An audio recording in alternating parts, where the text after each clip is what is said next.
1958. The next piece of excitement that we had was when I got the following letter in the Daily Sketch Letters column on February the 6th. We received quite a few letters from various people and parcels of scraps and silver paper. Here's the letter that appeared in the Peter Piper column of the Daily Sketch. Good work. I asked for teenagers' achievements. Here's one. My sister started an all-girls club at our house 10 years ago. Now I'm carrying on the good work. The club began by selling mustard and cress grown in the garden. Now we work all the year for Dr. Bernardo's homes. Our efforts have raised over £50. We send scrapbooks to the Children's Hospital and silver paper to the Sick Animals Dispensary. Wendy Stacey, Sandfield Road, Nottingham. And Peter has replied, well done, Wendy. Let's hope the small pipers and a lot of other youngsters follow your example. Wendy received a letter from Mrs. Ellie Pennell of Surbiton, Surrey, dated 6th of February. That was the day her letter was published. It read, Dear Miss Wendy Stacey, after reading your letter in the Daily Sketch, I sent some used Christmas and birthday cards to your address. I considered your letter the star of the column and was sorry that Peter Piper did not think so too. Herewith, please find a 10-shilling note, which I hope will ease the disappointment a wee bit and helps in your good work. It always pleases me when youngsters try to bring happiness to others more unfortunate than themselves. I am a widowed pensioner, but will keep your address. My best wishes on your club and its members, also the good work you are doing. Yours faithfully, Mrs. Ellie Pennell. 2 new members, Pat Hodson and Susan Jowett, joined about this time and were enrolled. Later, Cheryl Briggs joined. It was decided some weeks earlier that the club would go on a hike on Good Friday. It was a beautiful day as we all met, and before the hike began, we had our photographs taken by Mrs. Stacey. We walked down Rolleston Drive and then along Kidder Road and straight across Coppice Road and then turned right up some fields which led onto Mapley Plains. When we had walked along the plains, we turned onto the road leading to Dorset Head and then down the road leading to Calverton. Before we reached George's Hill, everyone was thirsty, so we sat down on the grass verge and had a drink. After this refreshment, we turned up an old cart track at the top of George's Hill, and this led us by the side of a farm. When we were by this farm, we went through some more fields, which brought us out at a stream. We crossed this stream, luckily nobody fell in. Then we sat down for some dinner and had a photograph taken. We had not been eating very long when the cows appeared at the top corner of the field and started to advance towards us.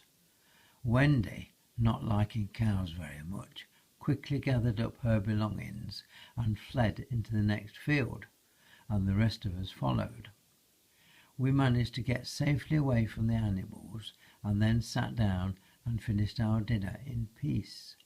Then we had a rest. After this, we walked into Woodborough, where we had either an ice cream or a sucker. We walked by Woodborough Church and then up a very steep hill. We went through more fields until we reached Lamley, where some of us had another sucker. To get back onto Mapley Plains, we decided that the best way would be through the Dumballs. We were whistled at by boys and even followed by one group, but we did not take very much notice of them. About halfway through the Dumballs, we had to climb over a fence and then by some mud. Well, Carol managed to fall in the mud, and when she stood up, her jeans were filthy. We all found this episode most amusing. When we finally reached Mapley Plains, Eddie, Wendy's boyfriend, was there, and then we all walked down the fields leading back to Rolleston Drive, and from there everyone made their own way home after a most enjoyable hike. Betty rolls. A couple of photographs, one before they set out on the hike and the other enjoying their lunch in the field. On Saturday the 19th of July, Wendy, Eddie, Joyce, Tony, Peggy, Pat R, Pat E, Jane, Carol and myself went to Matlock Bath Youth Hostel. We caught the 2 o'clock bus from Huntingdon Street bus station. We arrived in Matlock Bath at about 3 o'clock. Then we crossed the Derwent and found a hayfield near High Tor. Later, Wendy suggested climbing it. We all went except Joyce and Peggy, who stayed behind to look after the rucksacks and to sunbathe. We went in groups and went up different sides of High Tor. We met at the top, where we stopped to have a drink at the restaurant. Then we went through a tunnel. Tony waited for us at the beginning. We eventually found ourselves back in the hayfield where we sat down. Eddie sat on an ant bed. We waited for Tony, Pat E, Jane and Carol. Soon Pat, Jane and Carol came, but no Tony. Eventually Wendy found him. Joyce and Peggy had gone into Matlock Bath for a cup of tea and to buy a loaf of bread and a bottle of milk. At 5 we started for the hostel without Peggy and Joyce, as we couldn't find them. About 5:20 we arrived at the hostel. The 2 Pats, Jane and Carol, slept in dorm 3. Peggy, Wendy, Joyce and myself slept in dorm 1. Carol, Joyce, Peggy, Patty and Tony were self-cooking. The hostel supper consisted of tomato soup, potatoes, peas, stuffed ribs and batter, sliced banana, jelly and custard and a cup of tea. Wendy, Eddie, Joyce and Tony went a walk before and after supper. About 9:30 Peggy asked the remainder of us if we would like to go to the chip shop. We went. Joyce was late going to bed and had only just started getting undressed when the warden told us to turn off the lights. At 7:30 we started getting up for breakfast, which was at 8:30, and had porridge, bacon, egg, fried bread, tomatoes, bread, butter and marmalade and a cup of tea. After we had done our jobs and had 3 photos taken, we moved off as it was about 10. We then walked to Bonsall. When we were walking back to Matlock, Eddie managed to push Wendy into a small stream nearby. She tried to push him in, but was unsuccessful. At 12 we stopped near Matlock and had dinner. Then at 2:45 it started to rain, so we started to walk to Matlock. We arrived at 3:30. Then we went to a cafe and had a drink. At 6 minutes to 4 we caught the bus. Wendy and Eddie caught the 4 minutes to 6 bus. We arrived in Nottingham at about 5. And that appears to be an artistic impression of the hostel where they stayed. And here is a picture of the girls at the youth hostel. During August the club did not meet, as some of us were on holiday, but we started once more the first week in September. As the evenings got darker, we went inside in the front room and made our scrapbooks for the children's hospital. We also played games, etc., and soon began to talk about the social, which we decided to have on December the 6th at the Conservative Hall. This year we thought we would do a sketch and a few little things to entertain. However, As no one could find a sketch we could do, I decided to try and write one. This I did, and from then on we were rehearsing this and other things and making props for it. Also making grass skirts and garlands for our other main item. A little before this, we had decided to have 2 more members on the committee, and Betty and Pat roles were elected. We lost 3 of our new members, Cheryl, Susan and Pat Hodson, and Ann Taylor brought a new member, Sandra, along a few weeks before the social. And that was the notice they typed out for their social. The Club Social, 1958. The club held a social on December the 6th, 1958.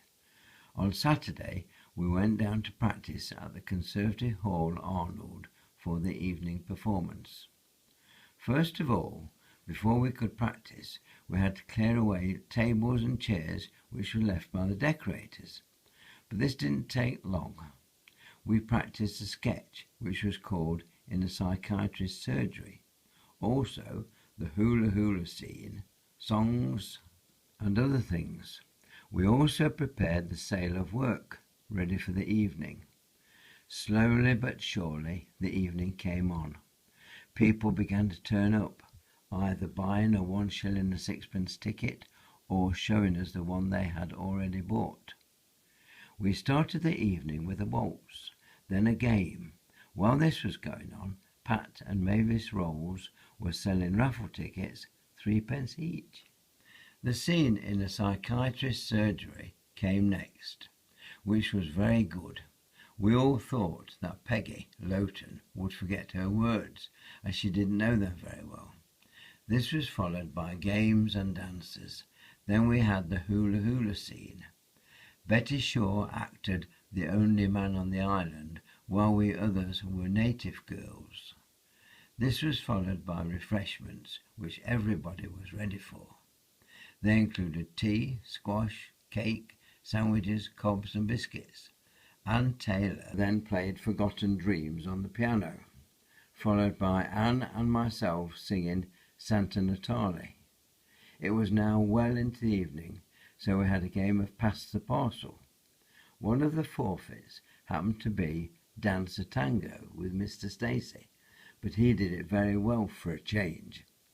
Another was to do the hula hoop in front of everyone, which luckily the girl could do. It was then nearly time to end the evening, so we finished by Auld Lang Syne. The raffle was a large basket of fruit, which was won by Mrs. Dodd, who bought us a box of chocolates for another raffle prize, so she deserved the basket of fruit. We then said goodbye to everyone and went home after a very enjoyable evening. Pat Ellis. As Pat said, we had a lovely evening, and I would like to thank everyone who made it such a successful one. We made approximately £5 10 shillings profit. Earlier in the year, in October, I had written to Dr. Bernardo's asking them for a new collecting box, which they sent, together with a credit slip with which they asked us to pay the money into Barclays Bank. A thank you letter that Wendy received from Dr. Bernardo's Homes, thanking the members of the Sheredean Club for the £9 13 shillings and 3 pence.